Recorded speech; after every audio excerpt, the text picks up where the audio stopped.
দিল আমি জুয়ান একখান মাইয়া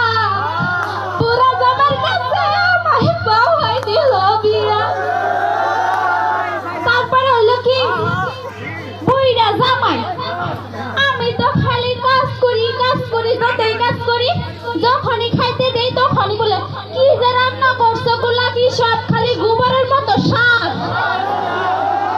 আমি কইলাম হায় আমার পুরা কপাল আপনি কি ডেলি গোবর খাইয়া আহেন নাকি তারপরে হ্যাঁ কইলো আমি কইতাছি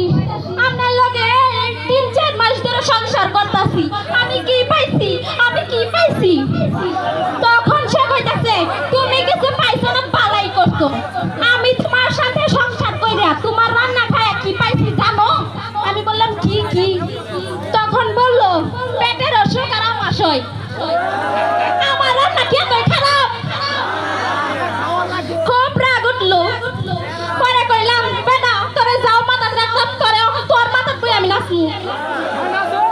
আমি ঘুরি বেড়াই আর খাই একদিন শুনি কি আমার বাবা মারা গেল বাবা তখন কি হইলো জানেন পাড়া প্রতিবেশী সবাই এসে আমার কয় মা কান্দো না আমরাই তোমার বাবা গেল দুঃখ তারপর আবার বইলা গেলাম আমি গোলাপি আগের মতোই ঘুরতে শুরু করলাম তারপর আবার কি হইলো তারপর আমার মা একদিন মারা গেল তখন পাড়া প্রতিবেশীর কাকি জেঠি সবাই এসে আমারে কয় কান্দো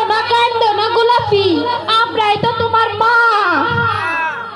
এইভাবে আমি আবার ওই বুইড়ার গাড়ে চইরা বেকাইতে শুরু করলাম একদিন হলো কি আমার বুইড়াটাও মারা গেল